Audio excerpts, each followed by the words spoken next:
It now.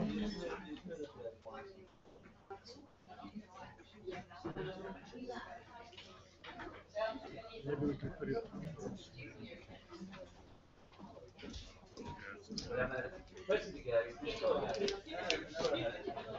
Är det vår tv-fotograf? Ja.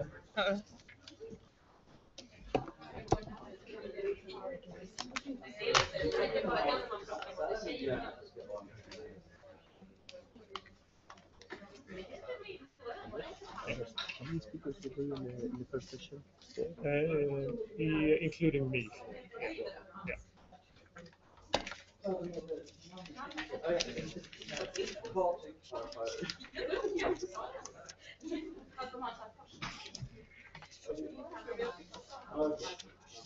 Jenny Plumman har inte kommit ännu.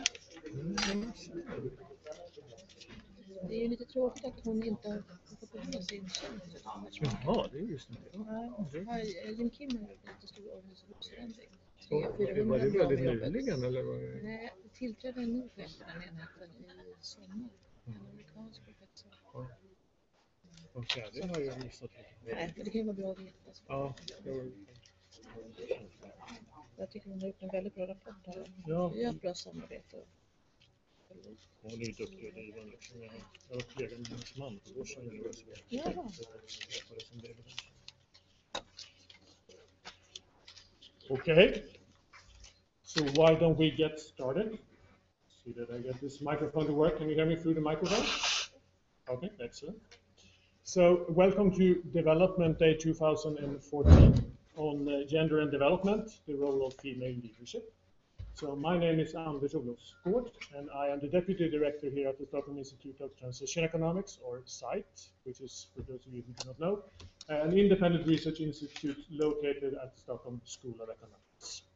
So together with the Ministry for Foreign Affairs, we at SITE have been organizing for the last 4 years this event that we refer to as Development Day, which takes up different timely topics within the field of development. So the purpose of this event, the way we think about it, is to start a conversation about what current research says about these different topics within development, but also make sure that we have a conversation about how to translate that knowledge into actual policy action, and also how to bring in different parts of society into helping out financing these activities. So in previous years, we have talked about subjects such as the Arab Spring, the post-2015 development agenda, and aid effectiveness.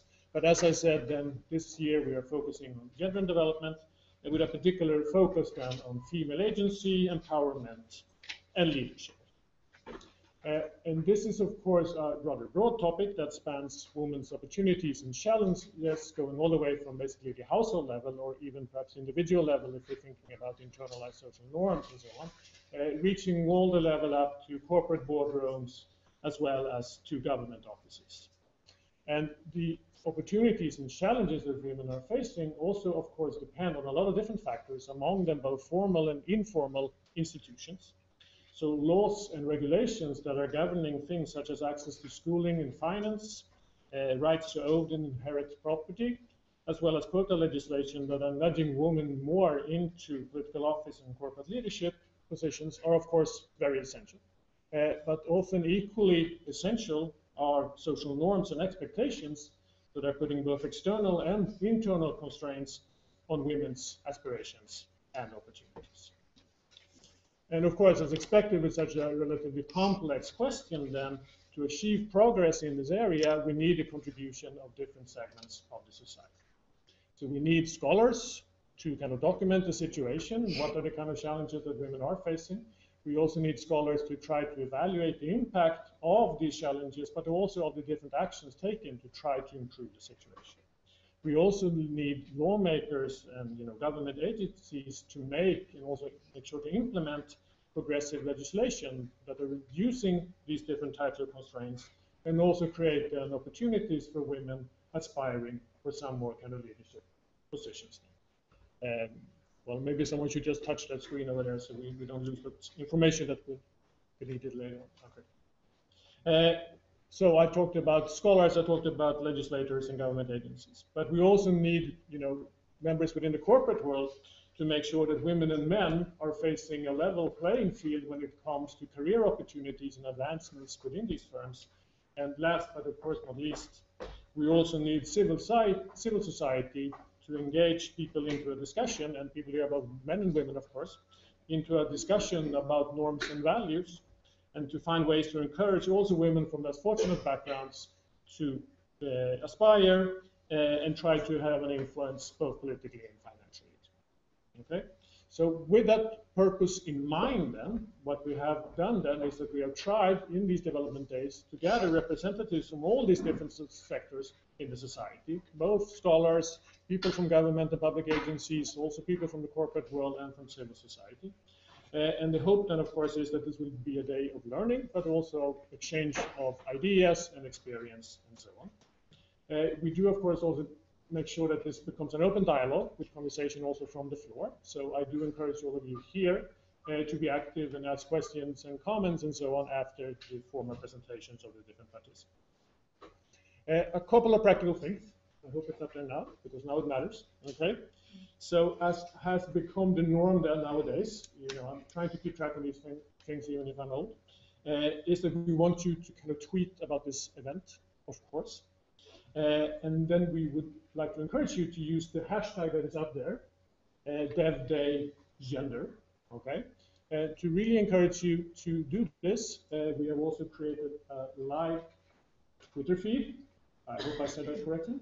That is shown up on the screen over here, where you can immediately see if you are using this hashtag, your comments are going to show up there.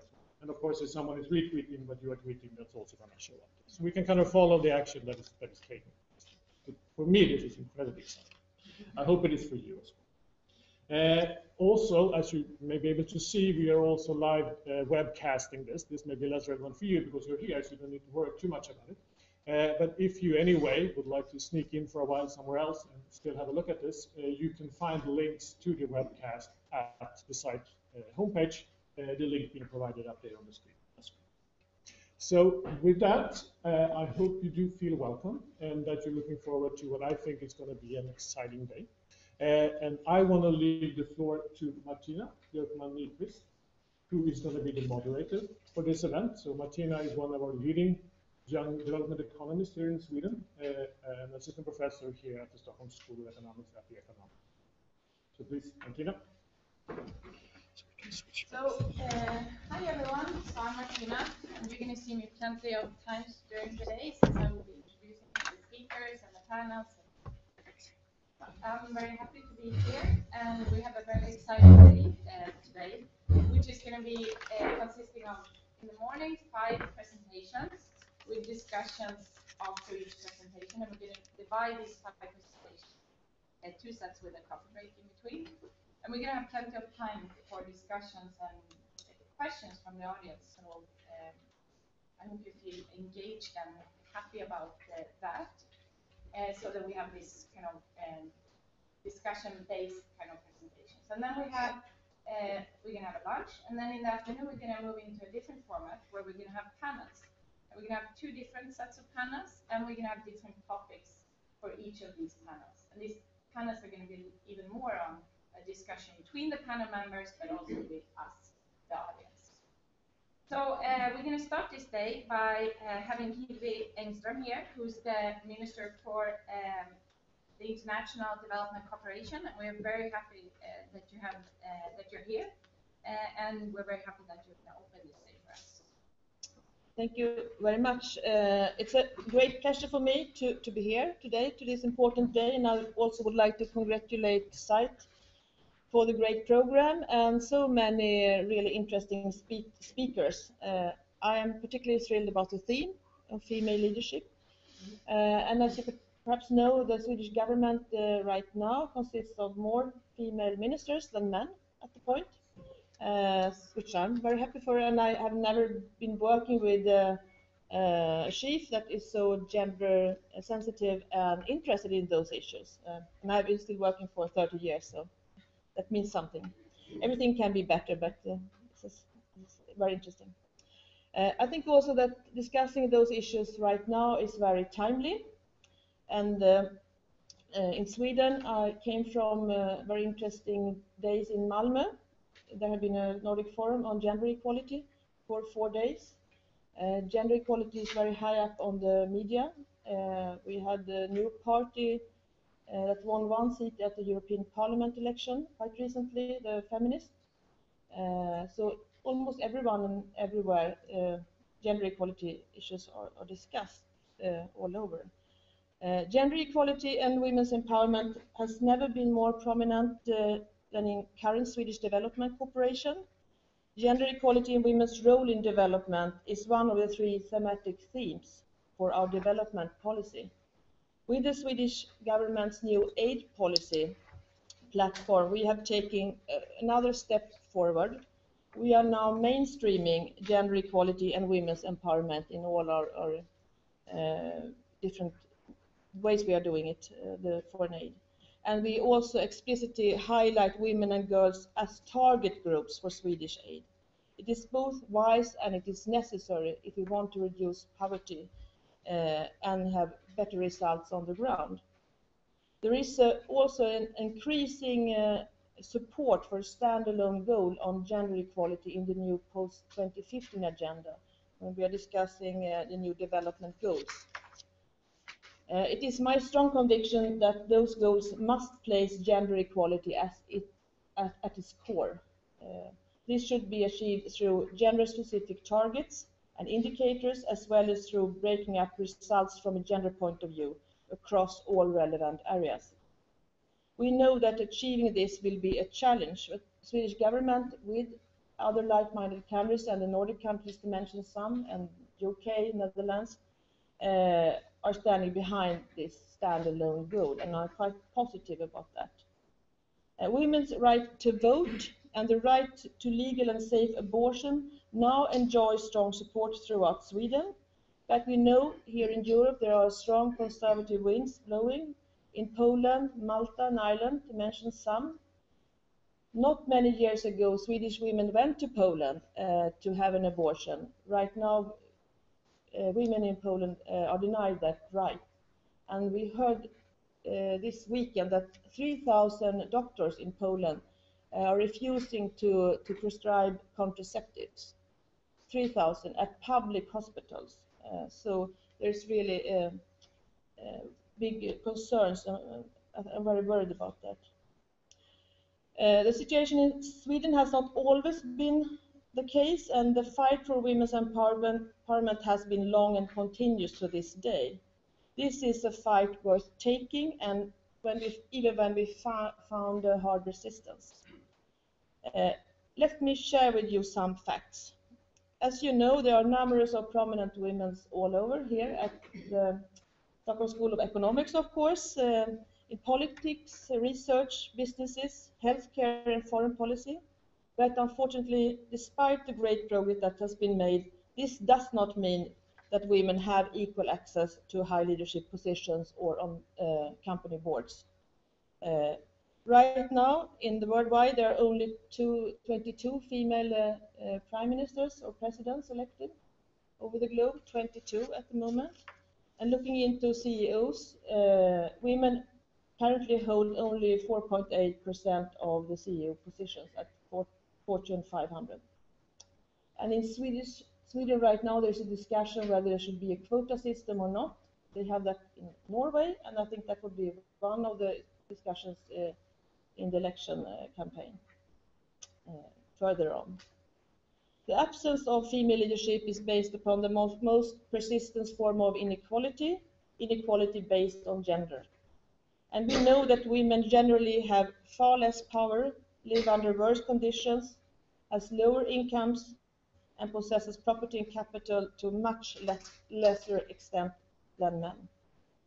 We know that women and girls are to a greater extent subjected to discrimination only because of their sex. In many countries, women are disqualified from leadership positions simply because they are women. And according to this report, married women in 15 countries can't get a job without approval by their husband. I read this report yesterday, not all of it, but it's very interesting. I'm very proud of it.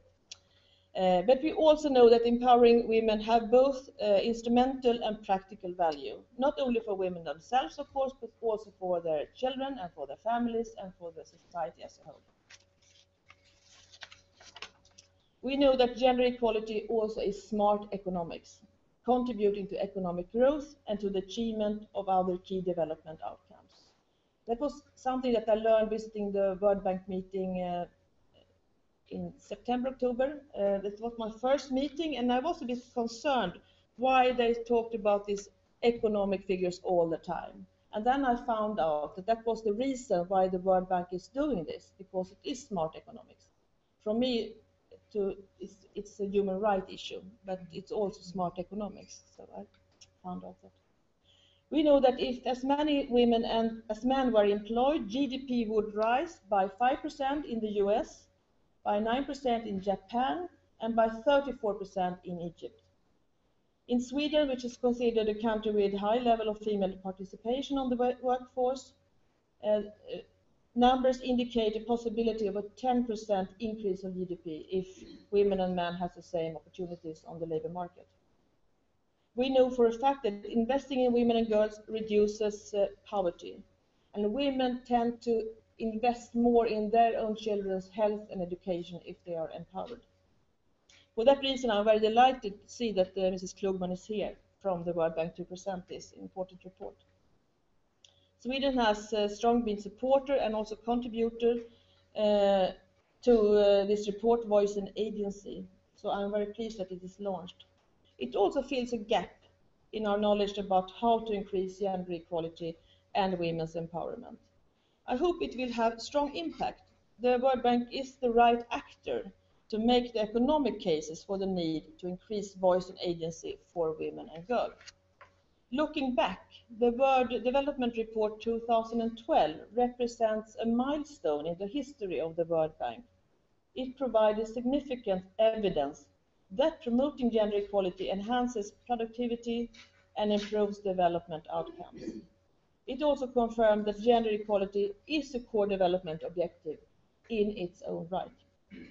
I hope that the report will have the same effect and take us further. There is one conclusion in the report that I would like to bring to your attention. It says, overcoming deprivation and constraints that women face every day is central to efforts to end extreme poverty and to boost shared prosperity. To me, this is a clear, straightforward message. What is needed now is to overcome these deprivations and constraints. What actions do we need to take to bring forward more female leaders? You can think about that. And I'm looking forward to the answers at the end of the day.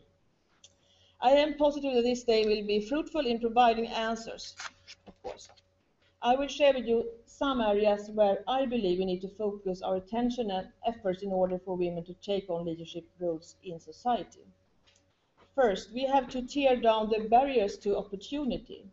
Discriminatory structures such as laws and social norms, practices and stereotypes that perpetuate gender inequalities in our society must be transformed, and this is of course fundamental. One way to achieve this is to ensure that public expenditures are targeted appropriately and on equal terms. This is essential for enhancing women's access to resources, including capital and financial services. But women must not be regarded solely as potential consumers of financial services. Women must also be able to participate in the development of those services and in the governance of financial systems. Taking that step means truly investing in women's voice, agency, and participation. We must also strive to guarantee equal political participation and representation of women of all levels, of community levels, regional levels, national and internationally, and also national, of course, parliaments and governments. And states have to be the ones leading by example, by creating incentives and making sure that legislation is in place and properly implemented. Secondly, sexual and reproductive health and rights are essential for women and girls to thrive in society. It is both a health issue and a human rights issue. We should be proud of the achievements made and stand our ground both nationally and internationally. We must watch out for attempts to backtrack this important agenda, and there are, as I mentioned before, big risks right now. Only by addressing gender inequality and empowering women and girls will health and development outcomes improve in a sustainable manner. Should men and women not have equal rights to their own bodies? Is a woman's sexuality and reproductive something to be denied by others than the woman herself? These are not superficial questions. They are questions about fundamental human rights, about the right of every individual to make her own choices, informed decisions that are fundamental to her life, to her position, and to her prospects. We also need to involve men and boys. We need men and boys to accelerate results on gender equality worldwide. This was also the theme of Swedish government side event on the Commission of the Status of Women. In the side event, we discussed and assessed the important role of men and boys in relation to various goals. This perspective will be essential also in the post-2015 agenda. Let us include men and boys more in our efforts for the sake of progress on gender equality, women's empowerment, and for society at large. Last but not least, violence and conflicts are major causes of poverty. From this book I quoted, around the world, no place is less safe for a woman than her own home. I mean, can you really imagine what that means? It is a fact that women are exposed to danger in conflict situations, we know that, in a different manner to men. We know that both in times of war and peace, women are exposed to aggravated and systematic sexual violence. Quite recently there was a conference in London hosted by William Hague discussing the terrible crimes committed to women in war zones.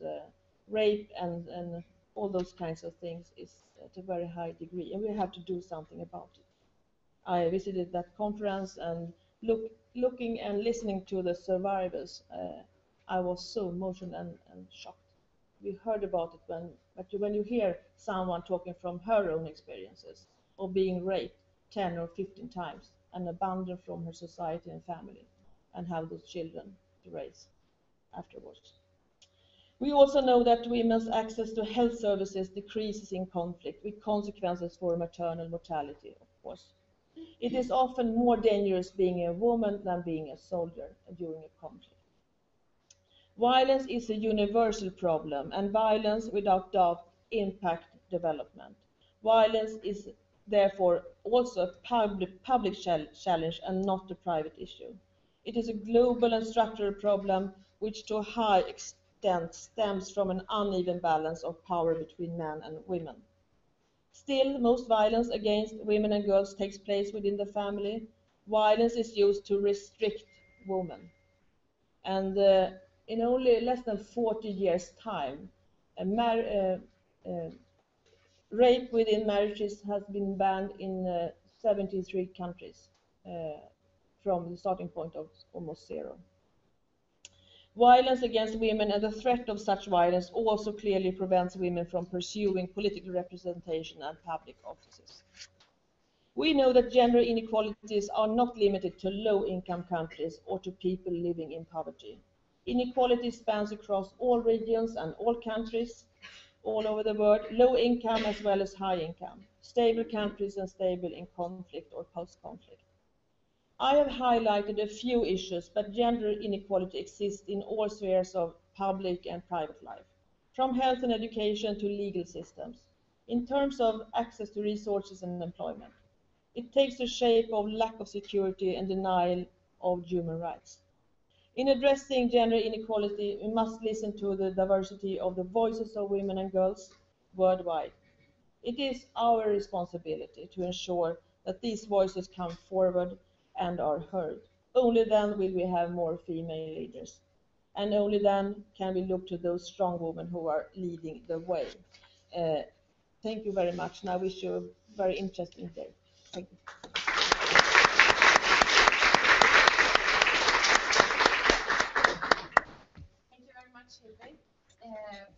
really happy to have you here today. So we're now moving on to the presentation setup for this day. And we're going to start with the first two presenters being Jenny Kuhlman and Regina Tande in the first session. We're going to have 1 hour and 40 minutes in total, and that's going to be the two presentations and hopefully a lot of discussions from us and from us to the speakers. So let me start by introducing Jenny Kuhlman. So Jenny has since 2001 been the director of Gender and Development at the World Bank Group, where she serves as the lead spokesperson on gender equality issues, which fits very well into this day. And Jenny and her team at the World Bank Group, as Hilde was mentioning, has just come out with this new report, Voice and Agency, Empowering Women and Girls for Shared Prosperity. And you can find this report outside of this room, and you're happy to pick up a copy and read. It is, as Hilde mentioned, a great book and very interesting. So Jenny is going to talk about this report during her presentation here today, and we're happy to have you here. Great.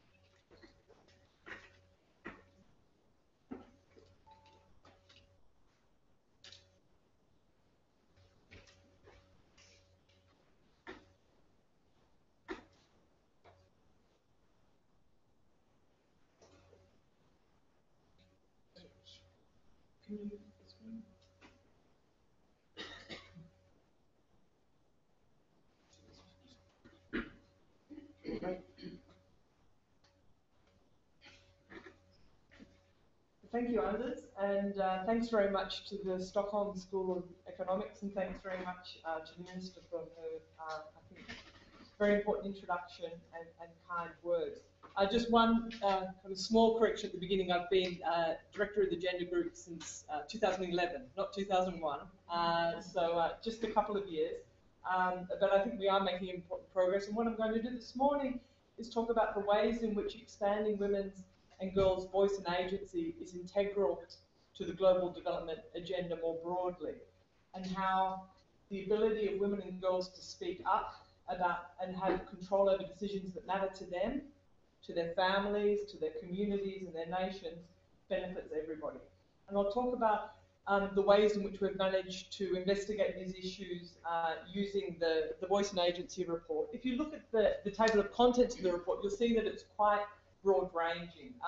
We look at the ways in which norms and constraints are very important in terms of framing the challenges, some of the cross-cutting issues, and then we take a deeper dive into a series of topics, including violence, including sexual reproductive health, control over land and housing, as well as the importance of voice and leadership in civic and political participation. And then finally, not least, around the gaps in data and evidence. I'm not going to go into each of these this morning. I'll kind of step back a bit and help to frame the discussion for today. And I'll focus on just three broad messages: why it matters, the scale of the challenges, and also, very importantly, what we can do. But let me start with kind of definitional points. What are we talking about when we talk about voice and agency? I mean, I think each of us will probably come with a slightly different definition, but I think from a working point of view, which might be useful as well for today's discussion, thinking about voice as people being able to speak up and be heard, and to shape and share in discussions, in discourse and decisions, is quite a useful way of thinking about what voice means. And agency is about people being able to make decisions that matter to them, about their own lives, about their families, about their communities, as well as about their countries. Here we're talking, and these definitions of voice and agency are relevant for all people, for boys and girls, for women and men. Here we're focusing today on women and girls. And many women and girls don't actually have say over some very basic issues. They don't have any say over whether, when, and how many children to have. They are unable to buy or inherit land. They have no say in major decisions at home, in their community, and who, in their hundreds of millions, as the Minister has already highlighted, have been battered by their husbands. So these are deprivations of agency which violate basic human rights, and they also hold back development. In a very basic sense, of course, this is not at all new, even if it's still somewhat controversial in some parts of the World Bank. Indeed, 188 states have now ratified a 1979 Convention on the Elimination of Discrimination of All Forms against Women, and 75 countries have constitutions that outlaw discrimination against women.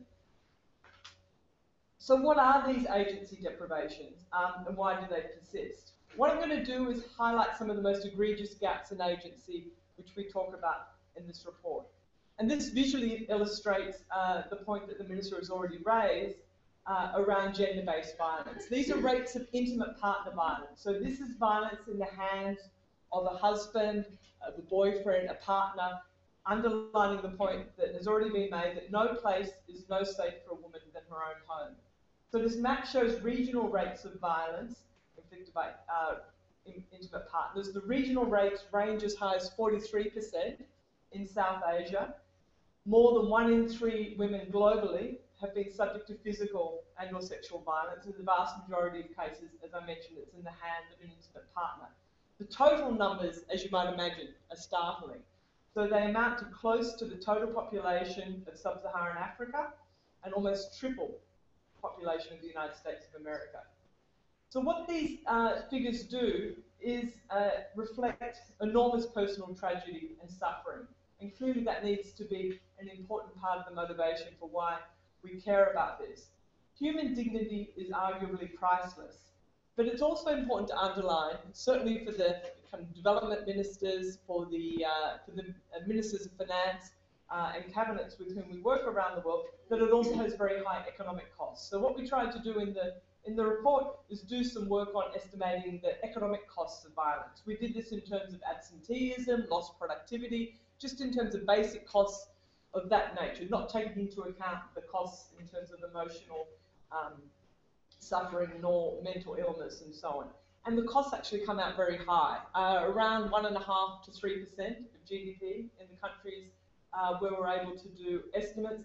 And that's, to put in perspective, about as much as most countries spend on primary education, for example. So not insignificant amounts. So the question then is, in light of, on the one hand, these major breaches of rights, personal suffering, as well as evident economic costs, why do these widespread breaches persist? And the basic finding of the report, bringing together a lot of evidence and very good work that's been done, including by people in this room, is that these bad outcomes are being driven by regressive social norms and restrictive laws. So let's look at this empirically, and this is some new work that we've done that might be interesting, using demographic and health survey data for some 53 developing countries around the world. And what we did was look at key kind of indicators of lack of agency. So these deprivations can be indicated by, for example, being married before the age of 18, not having a say over household spending decisions, and thinking it's okay to be beaten by your husband. So the DHS actually asked these questions of women in the survey, and the fact that one thinks it's okay to be beaten by one's husband, the fact that you don't have any say over household decisions, I think good indicators or useful indicators, leading indicators of lack of agency.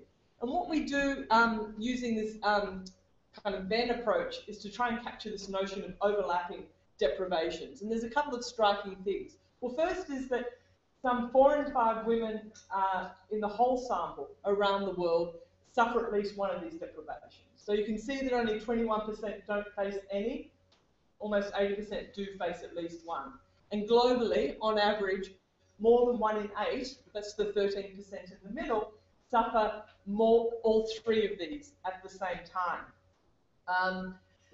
But behind this global picture, the situation is much worse for particular countries. And let me show the example of Niger, which I think is really quite shocking, but also symptomatic, I think, of a number of poorer countries around the world.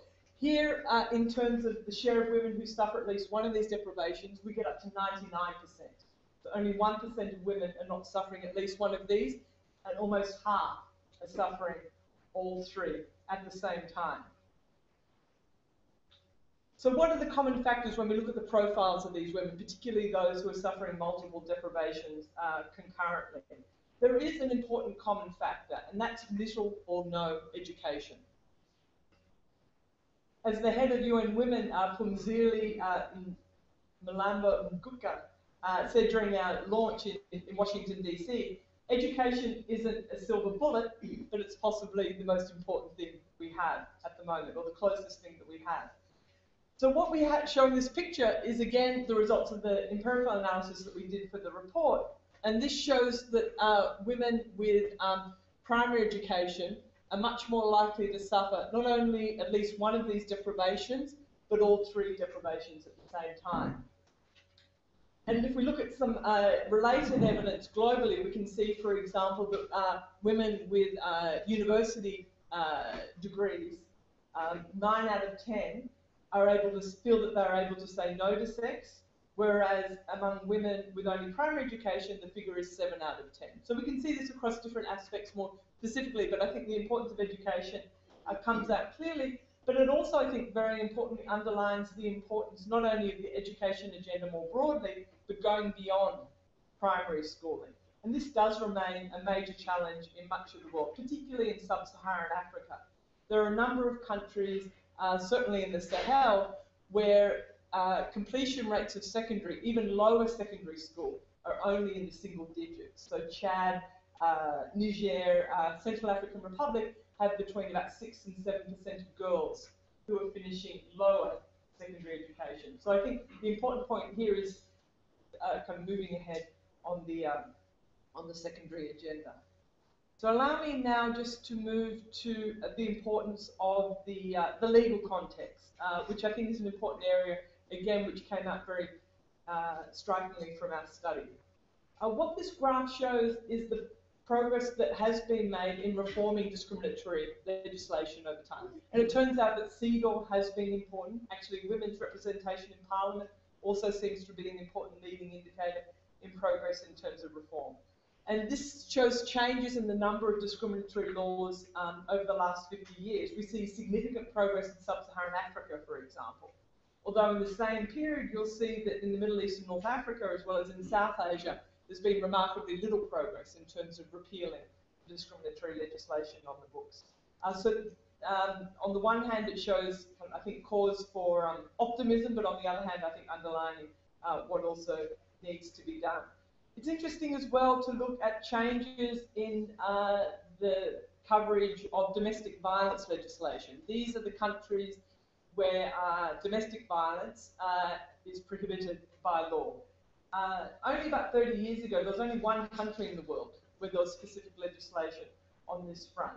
It's risen to 75 within a relatively short period of time. And this is very important. At the same time, however, relatively few countries, only about 38, have specific provisions against marital rape and sexual assault within marriage. So this is another area where more, I think, needs to be done. But laws do make a difference. I think that's one of the positive. I think some of us can be a bit cynical about to what extent legislation actually leads to change or amounts to change. Obviously, in itself, it may not make a difference, but we do see some kind of positive indications from looking at the data and also trends over time. So, for example, our analysis found that in countries with domestic violence legislation, there's significantly lower odds of experiencing violence among women. We also found that the longer the legislation is in place, the lower the rates of the lower the rates of tolerance of violence. Remember the figures that I showed about whether or not people thought it was okay to be beaten? When the legislation is in place for a longer time, women are less likely to think that it's okay to be beaten by their husband. So this tends to suggest that legislation can, over time, affect norms and attitudes and the acceptability of violence. Nonetheless, legal discrimination does remain pervasive. And it's already been mentioned that the World Bank undertakes work to systematically document the extent of discrimination using a resource called Women, Business and the Law, which I would commend to you if you're interested in looking into this in greater detail. But just to give you a sense of kind of the bottom line. The bottom line, looking at 143 countries around the world, is that 128 have at least one discriminatory law in place. And in 28 countries, which are mainly in the Middle East and North Africa, as well as South Asia, there's 10 or more such discriminatory laws in place. And the types of laws we're talking about range from obtaining an official ID card, restrictions on owning or using property, establishing creditworthiness, and even, as has already been mentioned, getting a job. So much work remains still on the legislative front. There's important directions in terms of legislative change, legislative responses, and progressive laws and their enforcement, as Anders also alluded to, is a critical first step in creating change. But changing norms is equally important. So thinking more directly about how this can be done, I think, is a major challenge for all of us. It does require broad-based participation in the change process. The engagement of men and boys, of family elders, community leaders, who can all be key allies and stakeholders. Indeed, programs that target only women, engage only women, are likely only to bring partial results. What we show in the report is that interventions which are engaging men and boys around the world, engaging boys at a young age, are bringing, I think, quite encouraging results. And there are success stories from Brazil, from Burundi, from Malawi, where we can see this coming about. When we look at violence, for example, we find that the most promising interventions have multiple components. They deliberately address norms, they involve the wider community, and they span longer periods of time. So in Senegal, for example, the TOSTAM program, which some of you may be familiar with, shows how community campaigns enlisting the support of religious leaders are bringing about important changes in the acceptability and the prevalence of female genital mutilation. More recent results from Uganda, a very exciting community-based program called SASA, shows how community mobilisation around gender norms, again, is achieving very marked results in terms of reducing the rates of violence, indeed halving the rates of violence there. And Program P, which some of you may be familiar with, associated with Promundo and the Global Men Engage campaign, shows the potential of engaging men as caregivers, changing norms deliberately, and in turn changing attitudes towards violence. So there are major implications for our work. I think very important implications for the World Bank in particular, very important implications, I think, for major actors like CEDA. For our work, not only on gender, but also our work on education, our work on social protection, our work on the jobs agenda. As the Minister mentioned, it's very much about mainstream. It's not necessarily about separate freestanding projects focused only on gender. In particular, because expanding economic opportunities can play a very important role. And it may be one of the most visible and game-changing ways in which we can begin to affect these restrictive norms. I saw this a few weeks ago in Rwanda, where I visited our Adolescent Girls Initiative, where we're reaching girls, many of whom had dropped out at a very early age from school and were being given a second chance through access to technical training, but also life skills training as well. They talked about the ways in which their lives have been so seriously disrupted by the genocide, but also spoke to the ways in which the training was expanding their confidence and expanding their aspirations, as well as their incomes. And this was a very important part, I think, of the approach. So in all this, voice clearly matters. And what our review shows, if you look at the relevant chapter, I think it's chapter 6 of the report, where I think we bring together the evidence about, on the one hand, kind of the progress in terms of formal representation, parliamentary representation, and so on, where I think Sweden is indeed an outlier, and in general, I think there remains much more work to be done. We focus in particular on the role of collective voice and the role of grassroots women's movements and how these can play an important role in influencing legal reform. We talk about self-help groups promoting agency and economic opportunity for women and the broader community. In terms of representation, the women in having more women in decision-making positions clearly helps to level the playing field. But this continuing underrepresentation in formal politics, I think, remains an important challenge. One of the areas kind of looking forward is the potential importance of information communication technologies. How access to the internet can allow not only access to information, very importantly, but also the development of networks and the mobilization of voice in ways which was not previously conceivable. However, the gender divide in digital access is also very important. If we look at, for example, sub-Saharan Africa, the gap is of the order of 43%. So 32 million fewer women currently have access than men.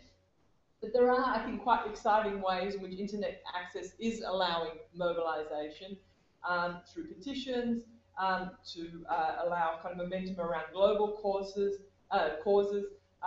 through kind of more local kind of applications, like the crowdsourcing, the Harassmap, which is being used in Egypt to enable women to work out which areas are less safe and more safe in the city of Cairo, for example, so they can avoid dangerous areas and track sexual harassment. And then finally, but not least, the importance of data. I think, given that we have many scholars in the audience here today, I don't need to underline the importance of having good disaggregated data on a regular basis to be able to allow us to understand what's going on, understand the constraints, but also to track progress over time. And we're still way behind in systematically being able to do this with respect to voice and agency. We need more and better data and new measures to track progress as well, so we can learn when we're making a difference, and so that we can all be held for account for the work that we're doing. As Secretary Clinton has so eloquently put it, data not only measures progress, it inspires it. We highlight key gaps in the report, and these are highlighted here as well, that we need better measures of agency and of aspirations, and to be able to track those over time at the community level and at the micro level, as well as being able to aggregate those in some sense more broadly. We need better measures of control over household decision making and investment decisions. We need better measures of mobility, for example, and we need better measures of participation, in particular in terms of local government and local participation. There are a number of efforts underway to address these gaps. I think that the post-2015 agenda, among others, is providing important momentum for us to move forward, including on the innovative front, on the innovation front, where I think changes are needed. The World Bank, for example, is supporting UN Women in its plans to improve the measures on violence and to pilot the new internationally agreed indicators. And then just before I conclude, I just want to highlight a little bit about the media reception to the report. Because what we're doing here, I think, at least for the World Bank, is kind of forging some new ground. So it's interesting to see the ways in which it's being picked up. We launched in mid-May in Washington, D.C. We had the honour of hosting Secretary Clinton at the launch, as well as the head of UN Women and the President of the World Bank. Unfortunately, the Swedish minister was busy here with the Global Forum on Migration, otherwise she would have joined us as well. And we did attract a lot of interest on the in social media in particular. We got very excited when we were trending on Twitter nationally, which it was a World Bank first. I think we're number 7 on the day, number 2 in Washington, D.C. We had a live page which allowed people to track the attention as well. We also got very good traction, I think, with more conventional media outlets, so in the press, TV, radio, and that helps as well, I think, to raise awareness. We've been able to document over 400 news stories across more than 20 countries since the launch of the report. So I mention this not only to brag, but it's partly about bragging, but I think importantly as well to show that there is, I think, much greater global awareness and recognition of the importance of the issue, and to be able to move forward.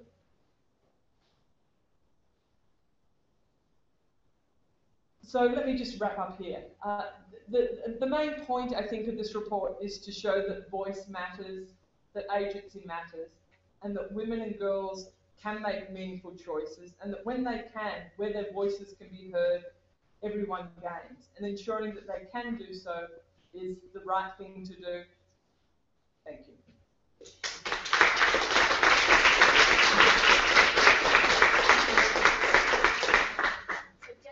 Yes. Same. Okay. And then we have about 25 minutes that we can explore to ask any questions about the report, but also about what the World Bank is doing in terms of gender equality and so on. Let me start with a question. Sure. So education is clearly very important for gender equality, but what do you think and what in the report do you find, what is the channel through how education is working mainly? So is it agency boys, or is it that they marry more educated husbands and therefore violence and so on is much less prevalent? Or what is the channel through which you think that education is important for gender equality and for empowering women? Well, I think there are various channels. The results that come out that show the importance of education come out clearly from the crosstabs. They also come out fairly prominently as well in the regressions that we did, which tried to control for other observable characteristics of the household. We haven't frankly worked out exactly what the channels are. We do know that education itself is not enough, for example, to promote economic opportunities, because there are countries and regions of the world where there's been very significant progress in education without commensurate progress in terms of women's economic opportunities. The most obvious case is the Middle East and North African region, where there's been very, very slow rates of increase in levels of participation, despite very significant increases in educational achievement. So that probably isn't the main channel. I think the main channel, has to do with, on the one hand, probably the content in some senses, and exposure to knowledge, but I think as well the sense of kind of wider possibilities, the increases in aspirations, networks, being able to be out of the home for longer periods of time. For girls who are finishing school when they're 11 or 12 years old, for many of them then they're either kind of being then basically in the home, working at home, or being married. Whereas if they're able to continue to go to school for some longer period of time, clearly kind of their networks and their aspirations are likely to increase as well. So we don't know the exact channels, and I think that's an important area to be focusing on. I think that the main point about our report, which I think is important to underline, which I tried to do in the presentation, is the difference between primary and secondary. The primary really doesn't seem to be enough in many ways. And it's probably not surprising when we think about the content of primary education. Actually, I was just looking at some UNESCO data last night on literacy rates. And so whilst now we have close to universal primary enrolment in a whole number of countries, rates of youth literacy among girls and boys are far from universal, between like 50 and 60%. So the content of what's being, or the knowledge which is being acquired through between 5 and 6 years of education is clearly not enough, even for literacy, and therefore not making apparently much difference on the other hand. So I think the distinction between primary and secondary is probably the more important one that we managed to expose in the report. But I think much more work needs to be done on really understanding the channels and how it's making a difference. I have one question and one possible suggestion related to the question you asked. It possibly has something to do with delaying marriage, because education means that you are taking more time to learn new skills and make yourself more stronger through that process. But at the same time, it means a commitment by the parents and the family that you are delaying the marriage. In terms of the question on the smart economics, has there any country that is actually accounting for the unpaid work that women do? I know that several decades ago, Marilyn Waring had written a book called If Women Counted. I don't think any country at this point is really calculating this in their GDP statistics. And perhaps since we have, Minister, your cabinet, which is more women than men, this may be something that Sweden would take on as a first country to look and actually calculate and add to the GDP the work that women are doing in the home as caregivers, both of children and of the elderly, and facing really quite a squeeze on that point.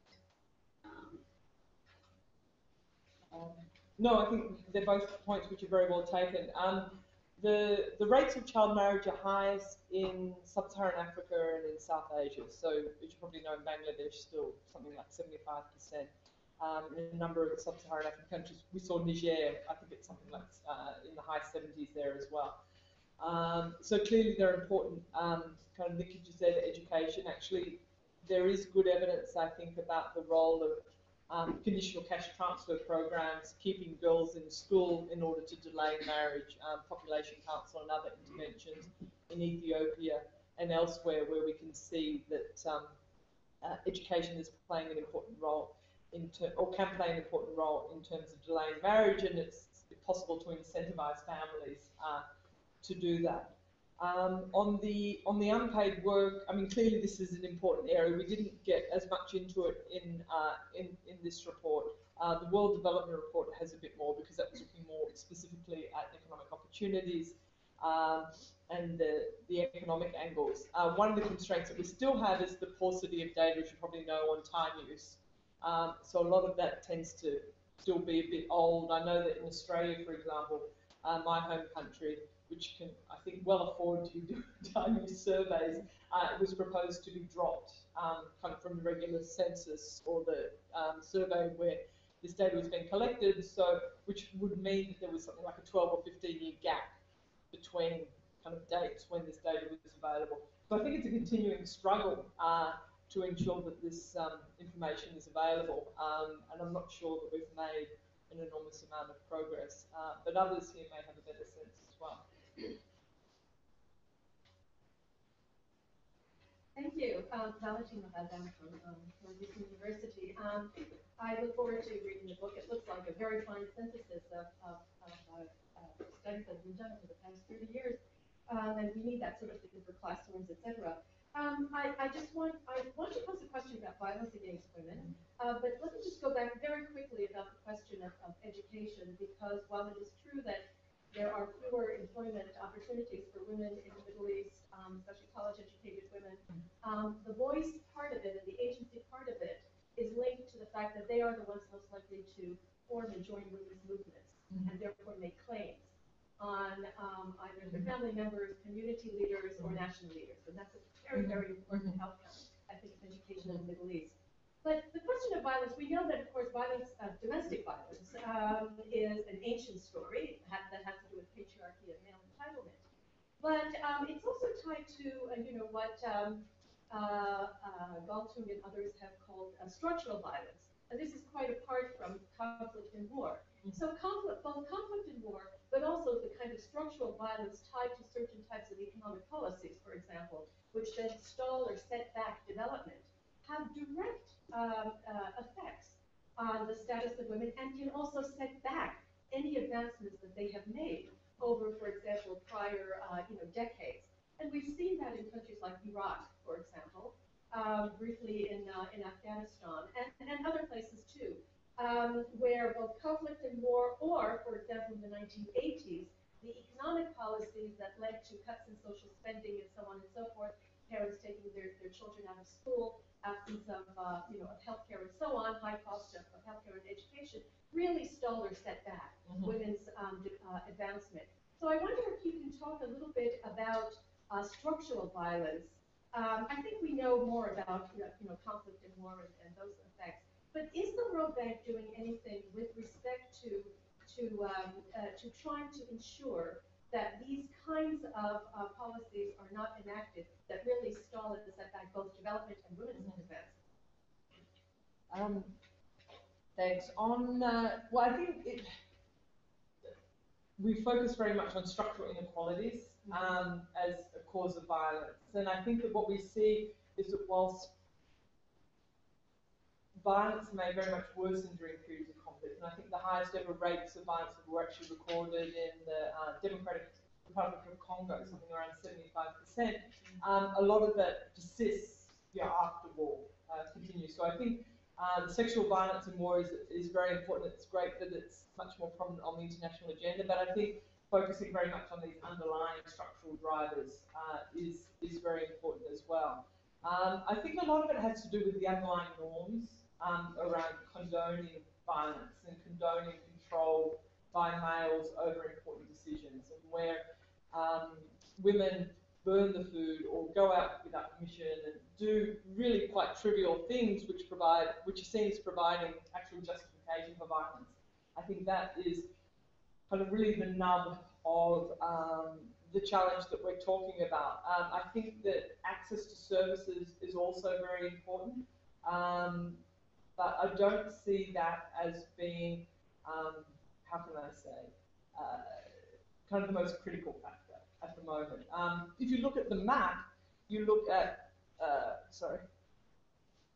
you'll see the rates of violence in Australia and New Zealand, for example, of nearly 30%. You know, clearly access to education and health is not the underlying factor there. It's very much about patriarchal attitudes and underlying inequalities which are driving rates of violence. So I don't want to discount the importance of access to health and education, because I think that's very important in its own right, but I don't see that as being the cause of violence.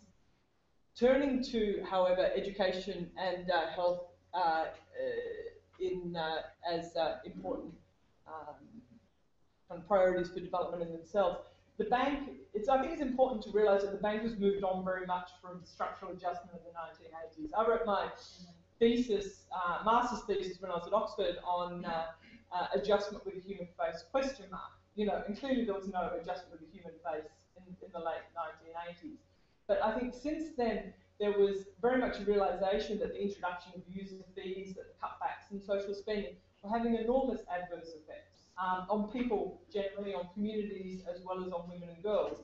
And I think that both the accumulation of evidence about these adverse impacts through the work of UNICEF and others, and I think important scholarly work, as well as kind of public protests. You know, people didn't want to be paying for these sorts of services, which are very much basic human rights, led to, I think, a distinct change in policy on the part of the bank, and a realisation that even if you needed to somehow find savings of 1 or 2 or 3 percentage points of GDP in government spending, cutting education and health was not the sensible way to be doing this. So user fees are not being introduced now or condoned, I think, in any of the programs that the bank has, and actually it swung the other way because, you know, pushing much more towards cash transfers, you know, to encourage people to take their kids to clinics, to enrol their children in schools and so on. So I think the pendulum has swung very significantly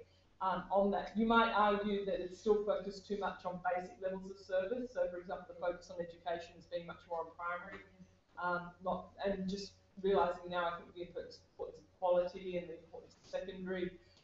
Around health, you know, there's still clearly major, I think, constraints. Access to contraception can still be, I think, a major challenge as well. But I think it's important to be continuing to push on these sorts of issues and to keep an eye on what's happening. But I think it's important also to recognise that, at least in terms of kind of official policies and approaches, that the bank and I think other development agencies have moved on in recognition of the adverse repercussions of what happened in the past.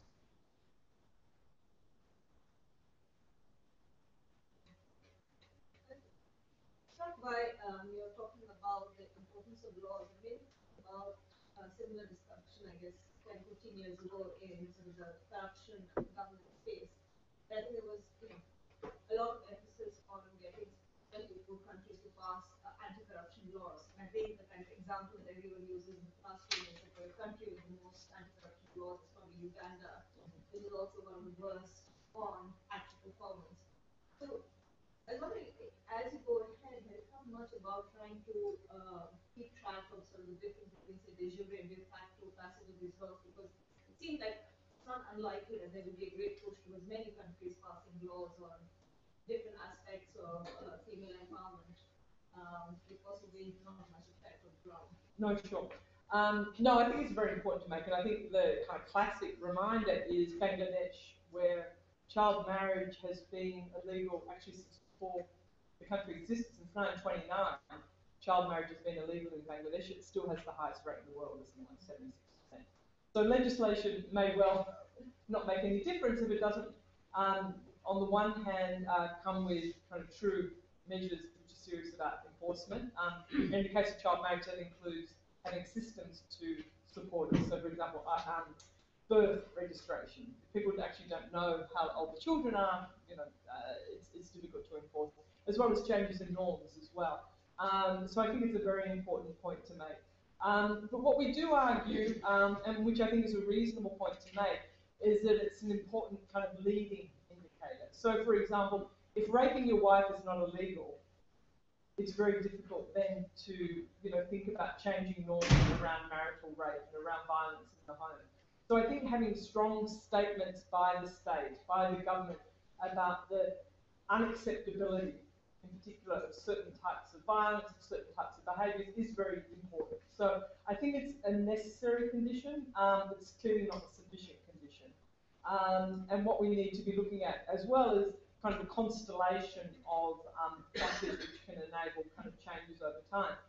I think the encouraging point is that when we do look at, for example, violence legislation, there does appear to be some correlation with changes in behaviour over time. It's a bit difficult to show the causation, because obviously the countries which are becoming a bit more progressive in terms of societal norms and community norms may also be the ones who are more likely to pass the legislation. The ones with more active collective organisations, again, may be more likely to change. But it seems to be one factor in the mix which is changing, which is enabling change over time. So I think the important point to make is that it's very important for governments and countries to be meeting their obligations under international law, to provide the sanctions against violence, against discrimination which are needed. And then going beyond that to ensure enforcement as well is something which needs to be tracked much more closely. So it's not enough to just tick the box and say it's all done. But I think if it's not done, that's very much an indictment, and I think something which needs to be picked up.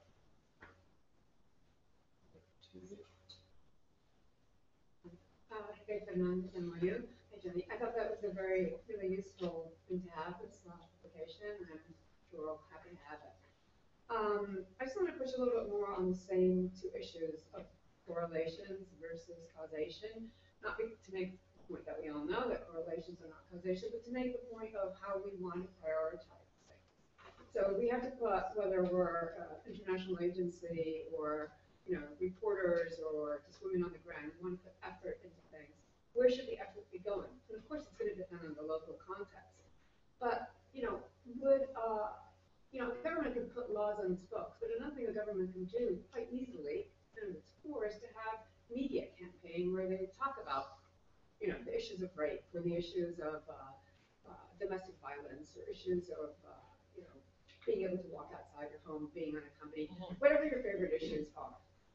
How do you think that those things would make a big difference, say, rather than saying, oh, it's secondary education, which is expensive, much more long lasting. I mean, it takes more time to achieve. I think we will. I think what would be nice to have, if it's at all possible, would be an indication of what might be effective things that the governments could be doing these days, or that development agencies could be doing these days. That would be maybe more immediate. Well, no thanks. We did commission a paper which has been a systematic review, which has been published in The Lancet, which is exactly on what works to prevent violence. What that does is look at all of the studies which have been done. There is a paucity for developing countries, so there's very much bias in favour of OECD countries in terms of kind of actually testing interventions which work. What comes out most strongly from there are the importance of a long-term approach. So there are real a 6-week radio campaign is not going to cut it. It has to be something, I think, which is longer term. So less than 6 months doesn't work. Multi-sectoral is important, so engaging kind of different aspects in terms of approaches, looking at not only education but also health, access to economic opportunities and so on. Engaging men and boys is the other one which comes out as being very strong. The references in the report, we have quite a nice box in chapter 3.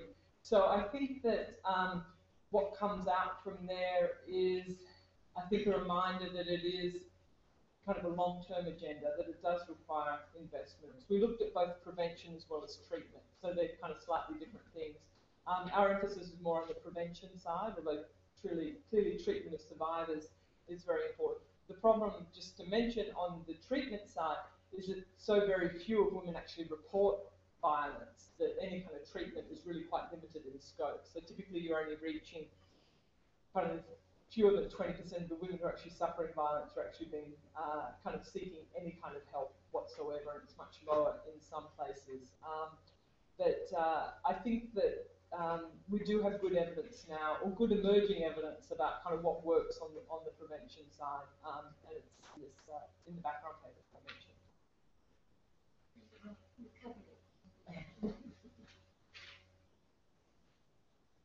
Thank you. I'm Hans Corell, the former legal counsel of the United Nations. I look forward to reading your report. But it's extraordinary to see the development in the World Bank. When I talked about human rights and rule of law, and now sit number in the World Bank, Ibrahim Shahad's first time, he said, Hans, the bank doesn't do these things. And then all of a sudden this changed. I think it was in the period of Kofi Annan, who Secretary General of the United Nations, and Jim Wolfenson was head of the World Bank. My question to you is, to what extent can you use the findings of the report in the, shall we say, ordinary work of the World Bank, of the International Monetary Fund, and the International Finance Corporation? Is there a coordination there that you can combine the decisions they make in their fields of activity with the advancement of the ideas you propose?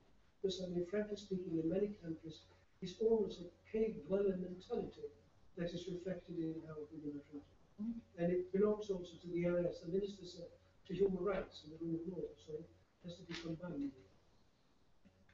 No, thank you. And I think it's true to say that there has been a change in the World Bank Group, and I think that the support of Sweden and other countries has been important, I think, in kind of facilitating the shift. There are still the Articles of Agreement, as you would know, for the World Bank Group. I think it's Article 4, which says that the bank shall not interfere in political matters, and I think when there's kind of caution or reticence on the part of the bank, you know, I think it can oftentimes be attributed to this particular clause. At the same time, I think there's a much better recognition of the centrality of these challenges to development writ large. So even if we only care about incomes, which is, I don't think the case for this particular room, but I think, yes, some people who work in development are much more focused on incomes and growth. Even if we adopt quite a narrow lens, focusing on that as an outcome, it's impossible then to ignore the importance of these other factors which are going on around norms, around violence, and so on. So I think even a kind of instrumentalist approach would suggest that we need to be paying greater attention. I think there are quite good examples now of operationalisation, so let me just give a couple.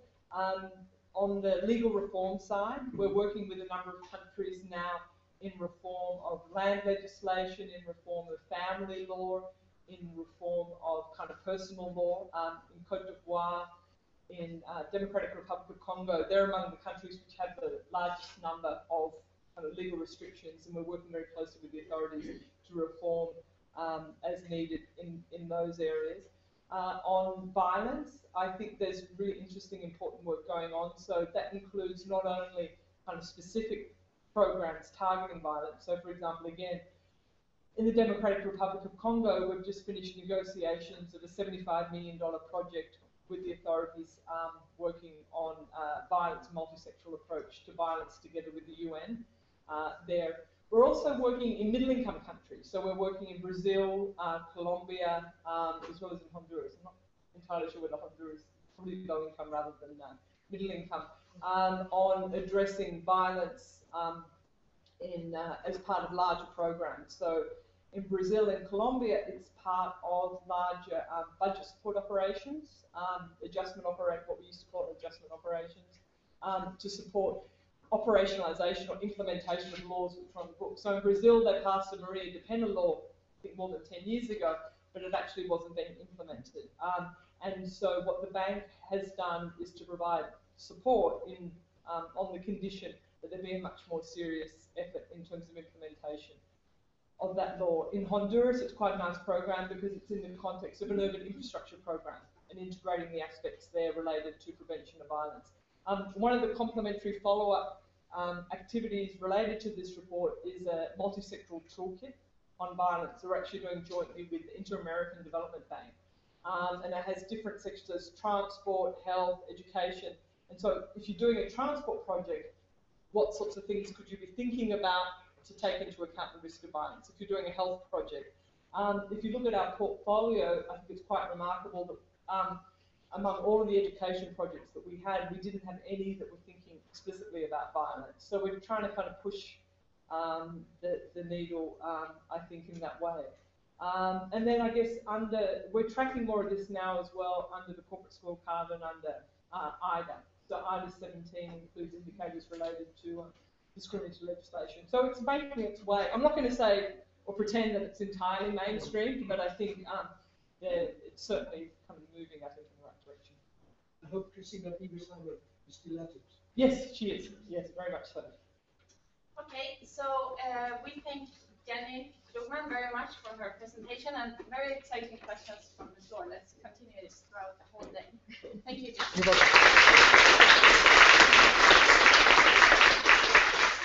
Jenny is also going to be part of a panel in the afternoon, so we're going to have lots of more opportunities to hear her talk about this. So next speaker in this presentation session is Rohini Pamler, who is a professor at Harvard Kennedy School. And Rohini has done extensive research on female leadership and especially female leadership in politics and in particular in India. So we're very excited to hear her talk today.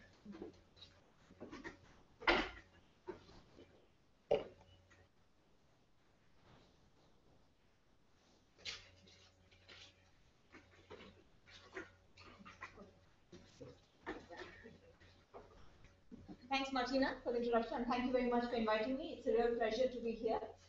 So let me just jump straight into it. And what I wanted to do today was talk about sort of what we have learned through research about gender quotas.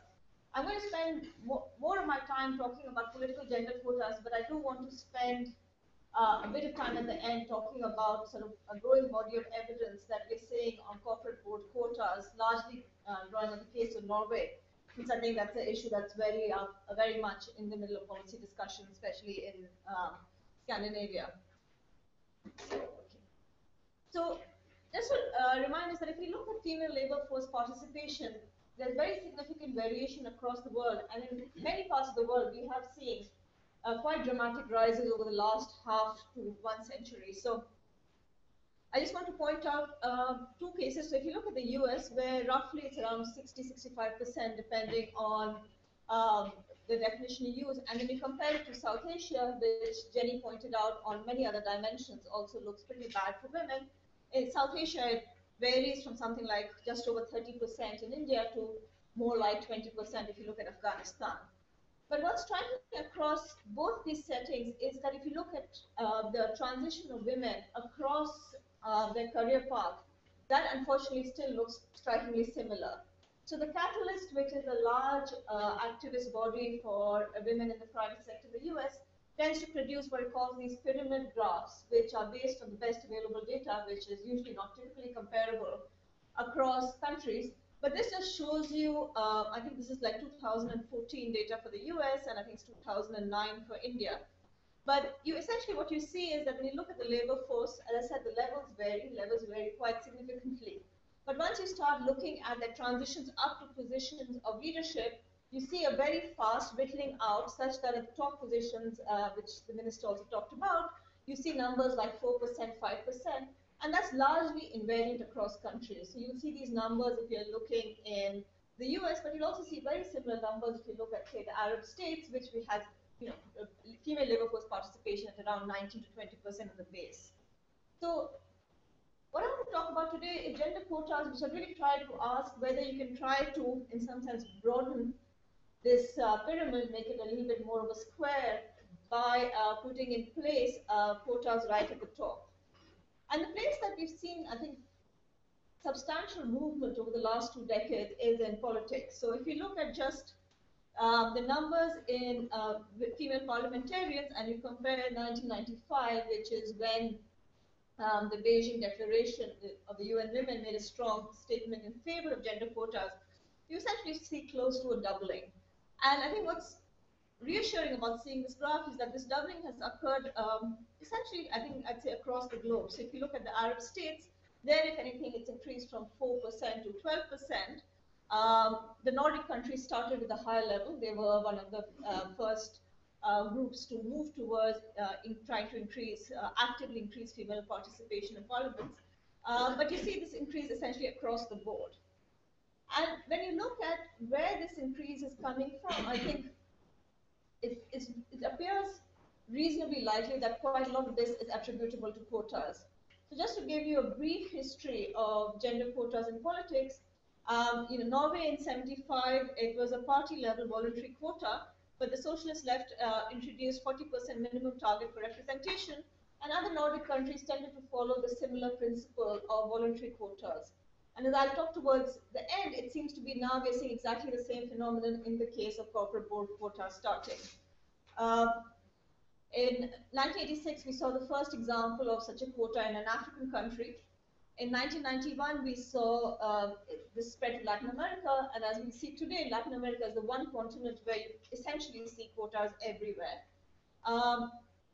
And so if you look today, over 100 countries have political gender quotas, and if you look at a continent such as Latin America, it's essentially, all electoral gender quotas, and there are many reasons for why women make the top, but it is striking that if you look at some of the largest economies in Latin America, like Brazil, Chile, Argentina, they all have female leaders at the very top. So, coming back to the issue that I guess Raquel posed in the last session, it's fascinating to see this. It's fascinating to see this as a development of sort of how different countries come together to adopt a similar policy. But it still leaves us with the question of what did this achieve? And that's a very hard question to answer. And in part, it's hard to answer because just as I showed you sort of the progress of these quotas, the fact that they started in Nordic countries was no random event. It very much reflected the fact that these Nordic countries had a history of pushing for female empowerment in different ways. And so, if you want to ask the question of does this make a difference? It's going to be hard to look at this. It's hard to look at this because quota implementation very often reflects changing attitudes on female leadership. So what I want to spend a bit of time doing is talking about some work that I and colleagues have done, looking at this in the context of India. India is interesting to look at it for a couple of reasons. First, as I think many of us have sort of seen in recent newspaper articles and so on, South Asia certainly is not a part of the world where female emancipation has reached the heights it should. It's also a case that has a very robust democratic tradition. So it is an interesting question to see whether in a country that has both reasonably regressive attitudes on women, but at the same time a very robust democratic practice, is that something that can be used to affect change? But the part that I think attracted many of us to this setting to look at it is also the nature in which the change is introduced. As happens in many settings, there's a woman in every household. So even if you decide to go for political quotas, it's hard to know where to put them in place. There's also, it's a clear zero-sum game. If you reserve a position for a woman, it's a position a man can't have. So recognition of both these facts in India led to the introduction of gender quotas taking the form of essentially saying that every place will get exposed to a gender quota, but this will vary across time. So this is gender quotas at the local level. And perhaps one of the signs of the success of the gender quota at the local level is that for the last 15 years, the parliament has sat on a bill to introduce quotas at the national and the state level. They're willing to have it at the local level, but not yet move it up. But at the local level, village councils enjoy a reasonable amount of policy powers since decentralization. And there has been, in effect, random assignment of quotas where the government moves down the administrative list and imposes a quota on a third of the villages at every election, but then rotates this. Due to the vagrancies of the system, because there are both quotas for women and also for other disadvantaged minorities and low castes, you end up with three types of jurisdictions. Jurisdictions that have not seen quotas, those that have seen for 1 electoral cycle, which is 5 years, and those that have seen for 2 electoral cycles in 10 years. So I want to sort of just give you an overview of a set of results that we got from surveys we ran in 2008, or 2007, 2008, which was roughly 2.5 electoral cycles after the quotas had been introduced.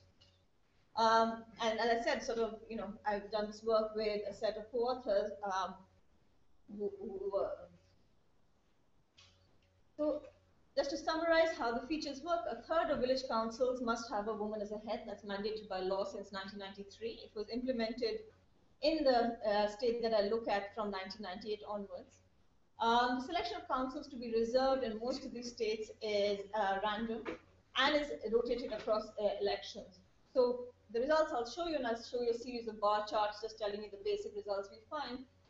Typically, villages had been exposed to either no quotas for 5 years or 10 years. So this gives us some ability, muted, but some ability to also look at relatively short and long run effects. So the first set of results, which I don't want to spend a minute emphasizing because it is a feature of institutional fact that quotas did increase what we would call descriptive representation. So the way the quota works in India at least is that if the village council position is reserved for a woman, only women can run for election. And as a result of that, we find essentially 100% compliance. I should point out this is not the only way quotas work. In a lot of European countries, quotas have either been implemented on the party list itself, or parties are required to fulfill having X number of candidates, but they're free in terms of where to place it. And there have been a couple of papers that have shown that parties do engage in strategic behavior at these points. So in France, when quotas were first introduced, you found that women were essentially placed in jurisdictions where the party was likely to lose. And so I think one thing certainly that we should think about when we think about kind of quotas is also just the nature of how you put it in and what opening it leaves for strategic behavior. And I think it's a theme I'll come back to again repeatedly, that it would be naive for us to think that sort of women getting power is good for everyone all the time. There are groups that lose out, and both that requires us to take some welfare stance on whether we think that's a good or a bad thing, but equally in designing policies, we should be aware that the groups that lose out are going to try to figure out ways to resist the loss in power. And so even when we think about something like political gender quotas, their ability to increase descriptive representation for women has actually varied significantly depending on how much freedom parties have had in choosing where to place women. In India, in some sense, they had no freedom. They were told that these constituencies, only women can stand for election. Here's another graph that sort of gives you some sense of the fact that there is a little bit of an element of a zero-sum game. So if you look at public good provision in jurisdictions that were reserved for women versus those that had no reservation, you see increases in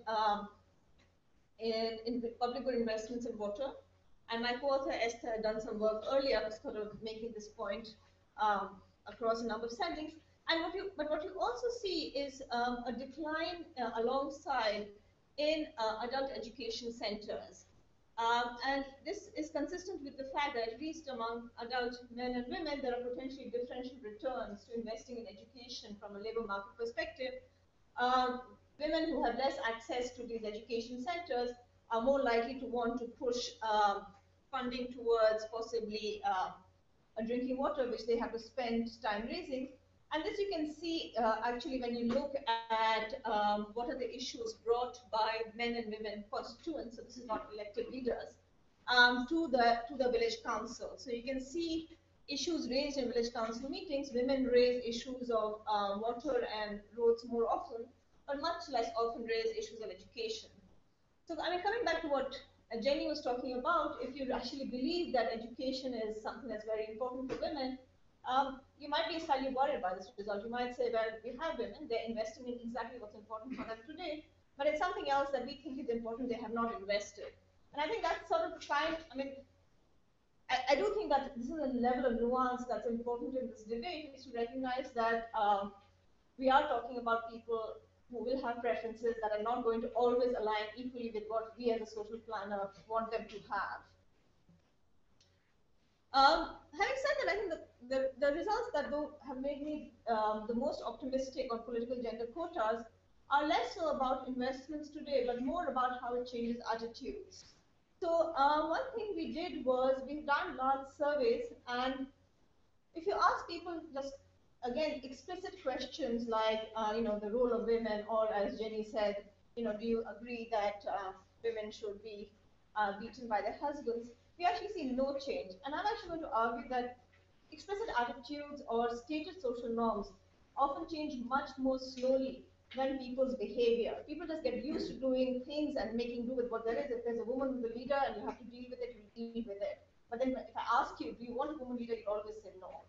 And I think that's important also when we think about sort of surveying or attitude collection, or how much emphasis we place on a lot of these DHS-style survey questions that just, in some sense, ask people to state what they think is the norm, and just very simple social desirability can make you repeat what you think is the norm, even if that's somewhat far away from reality. So as I said, when we asked questions on just basic explicit attitudes, we saw no change. But then what we did was we recorded exactly the same speech, which was actually an actual speech made by a village leader in a budget meeting, in either a male voice or a female voice. So it was exactly the same speech. The only thing we varied was the voice in which it was being spoken. People heard it on an MP3 player, and then they were asked to rank the effectiveness of the female leader. And what you see is in areas that were never reserved, we basically ranked the female voice much lower than the male voice. But if you had actually been exposed to a leader, there was no difference. So in terms of just, you're used to hearing a woman, you're used to how she negotiates, and you don't see the difference. Another way of actually looking at the difference between sort of stated norms and actual behavior is to see whether they're more willing to elect women. So as I said, sort of the way the quotas work in India is after 5 years, 5 or 10 years, it will get removed. So what we can do is, in the 2008 election, we focused attention on a set of jurisdictions, none of which were reserved anymore. So they all have open competition, but they vary in their history of whether they used to be, whether they used to only allow women, or whether they were open. And what we see is, you can focus on the red bar. It's similar for the others, but the red bar is the village council head. And what you can see is that essentially there's a monotonic increase depending on how long you've been reserved. So if you've never been reserved, the likelihood that a woman is just elected is 8%. If you've been reserved for one cycle, it rises to, I think, something like 12. And if you've been reserved for 2 cycles, it rises to 16%. And this is not being driven by just incumbents rerunning. That's the yellow bars that shows you the number of candidates grew up. And actually, this part of India has very strong anti-incumbency. So most of the women who are getting elected are actually first-time winners, not just the incumbent who's re-winning at a higher rate. And then the last thing we did was we asked parents about their aspirations for their children. And so we both asked parents about their aspirations in terms of, what age would you like a child to get married, how many years of education would you like them to have. And we also asked teenagers about their own aspirations. And this shows you the gender gap in both of them. And again, you see the decline in the gender gap, but the one that's most promising, it's a small gap to start with, to be fair, but we find a complete ending of the gender gap in education. When we look at actually we look at whether you're in school or not, this is an area with not a very large gender gap, so I should start with that, but that disappears.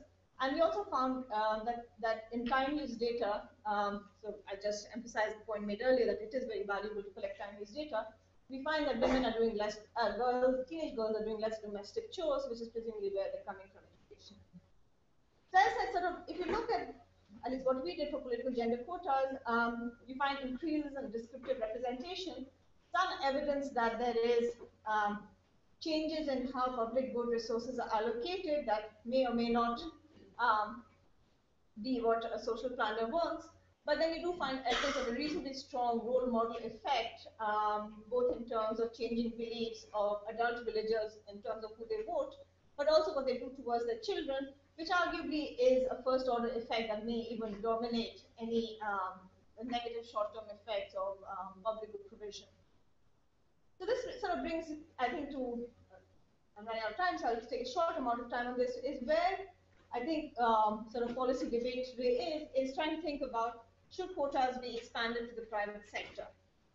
And just to give you a sense of what the kind of activism on this issue has been, as I said, in the US there is this group called the Catalyst, which has been bringing out a huge number of reports on this issue, and this is the typical kind of work they put forward.